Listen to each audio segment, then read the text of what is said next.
پاکستان کی حکومت کے لیے چیلنجز کیا ہوں گے، پاکستان کا کردار اس میں کیا ہوگا، اس سے پاکستان کتنا نقصان اٹھا اور آنے والے سالوں میں پاکستان کو کیا پالیسی اختیار کرنی ہوگی۔ 20 سال پہلے امریکہ ہر ملک پر چڑھ دوڑا، امریکہ نے حاصل کیا کیا، افغانستان سے واپس جانا پڑا، اپنی اکانومی کو ایک دھچکا لگوا بیٹھا، اور آج یہ سوالات اٹھائے جا رہے ہیں کہ امریکہ اب شاید آنے والے سالوں میں ایک سپر پاور کی بجائے ایک میجر پاور بن کر رہ جائے گا۔ سوال کو جو آپ کا دوسرا حصہ ہے وہ بعد میں ٹیکل کرتے ہیں، پہلے وہ جو آپ نے کہا اس نے حاصل کیا کیا اس پہ تھوڑی، تو وہ جو حاصل کرنا چاہتے تھے اس کا بہت بڑا حصہ وہ حاصل کر گئے میرے بھائی۔ انہوں نے ہمیں ملیا میٹ کر دیا۔ کون سا اسلامی ملک آج کھڑا ہے جس کو آپ کہہ سکتے ہیں کہ وہ ترقی کی راہوں پہ گامزن ہے؟ تھوڑا سا آپ ترکی کو کہہ سکتے ہیں یا ملیشیا کچھ ہے، تو باقی ہم سب کو تو اس نے پیچھے دھکیل دیا۔ بھائی چین کے جو یہاں پر آنے کے جو ان کے عزائم تھے کہ یہاں پر وہ تجارت کریں گے اور انویسٹ کریں گے، اس کو 15 سال پیچھے دھکیل دیا۔ جو روس گرم پانیوں تک پہنچنا چاہتا تھا اس کو 2 دہائیاں پیچھے دھکیل دیا۔ تو بہت کچھ حاصل کر کے چلے گئے، ٹھیک ہے، اپنے حساب میں وہ بہت کچھ کر کے چلے گئے۔ البتہ اس کا جو فال آؤٹ ہونا ہے، جس کا آپ نے ایک ذکر کیا کہ ان کی جو سپر پاور کا سٹیٹس ہے، وہ اب دیکھنا پڑے گا کہ ان کو جو یہ چیلنج کرنے والے ہیں یہ اپنا رویہ کیسے رکھتے ہیں، کیونکہ سپر پاور کا سٹیٹس آٹومیٹکلی نہیں ملتا ہے، اس کے لیے آپ کو کوشش، محنت اور وہ کرنی پڑتی ہے۔ البتہ اس کا آپ یوں کر سکتے ہیں کہ یوں کہہ سکتے ہیں کہ اس کا شروعات شروع ہو گئی ہے، اور ابھی یہ چند سالوں میں ہونے والی بات نہیں ہے، اس میں ٹائم لگے گا، اس لیے کہ امریکہ ہمارے اوپر اعتماد نہیں کرتا، ٹرسٹ نہیں کرتا۔ اس پورے ریجن کے اندر سب سے زیادہ قربانی تو پاکستان نے دی۔ آج اگرچہ طالبان واپس آ چکے، فتح حاصل کر چکے، اپنی حکومت بنا چکے، لیکن افغانستان جس مشکل سے اب دوچار ہوگا، یا جو دیگر ممالک جس مشکل سے دوچار ہیں، اس سے نکلنے کا راستہ کیا ہو سکتا تھا؟ دیکھیں، پہلی بات تو یہ ہے کہ افغانستان تو شاید کسی مشکل میں گرفتار ہو نہ ہو، آپ اپنی خیر منائیں جو صورتحال بن رہی ہے۔ توپوں کا رخ آپ کی طرف پلٹ چکا ہوا ہے، اور جو شخص یہ نہیں جانتے وہ کبھی کبھی میرے سامنے یہ پڑی ہوئی ہے پینٹاگون کی اسٹریٹجی، انڈو پیسفک اسٹریٹجی جو انہوں نے بلٹ اپ کی ہوئی ہے۔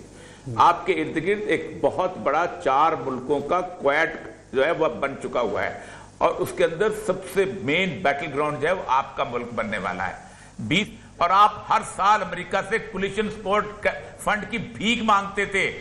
کریں تو ان 20 سالوں میں امریکہ نے ہندوستان کو سپورٹ کیا افغانستان کے معاملات میں، پاکستان کے لیے خطرات بڑے افغانستان کی سرزمین سے، ریجن کے اندر زیادہ بہتر پوزیشن میں آگئے ہیں۔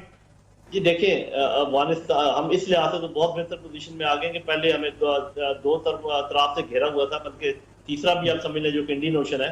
تو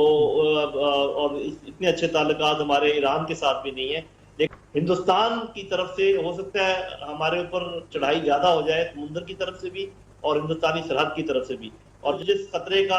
اوریا صاحب ذکر کر رہے ہیں اس کو میں اس طریقے سے دیکھتا ہوں کہ دیکھیں، ایک بہت گہری امریکہ اور ہندوستان کے درمیان انڈرسٹینڈنگ ہے، اسٹریٹجک انڈرسٹینڈنگ، اور بہت سارے 14 معاہدے ہیں کم از کم، جن میں سے بہت گمبھیر معاہدے ہیں کچھ، تو اس سلسلے میں یہ عین ممکن ہے، کیونکہ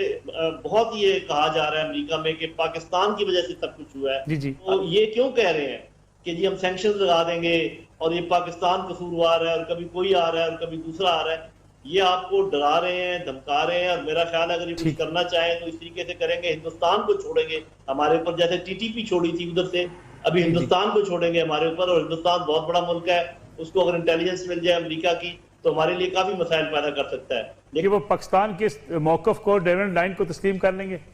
میں جس خطرے کی طرف نشاندہی کر رہا ہوں بہت سخت ہے۔ 2,70,000 فوج جو ہے امریکہ کی وہ انڈو پیسفک ریجن کے اندر ڈیڈیکیٹ کر دی گئی ہے باقاعدہ پینٹاگون کی۔ 3 ان کے بحری بیڑے اس وقت پینٹاگون کے وہاں موجود ہیں کنٹینمنٹ آف چائنا کے حساب سے، اس وقت 2,000 کے قریب جہاز ان کے وہاں موجود ہیں۔ انڈیا کو، جیسے لودھی صاحب نے کہا، انڈیا کو وہ پاکستان کے ساتھ لڑنے کے لیے بھیجیں گے، اور یہ خطرہ دنیا میں پیدا کیا جائے گا کہ پاکستان کا نیوکلیئر ہتھیار جو ہے، اس فنڈامنٹل TTP ٹائپ موومنٹ آئے گی، اس کے ہاتھ میں ہتھیار آ جائیں گے، پاکستان کو بچاؤ ہتھیاروں کو فنڈامنٹلسٹ کے ہاتھوں میں جانے میں، ایک یہ آئے گا۔ اور کوئی ایک بڑا واقعہ 9/11 کی طرح کا اگر دنیا میں کسی جگہ سٹیج ہو جاتا ہے تو پھر وہ جو بات انڈیا کو پھر،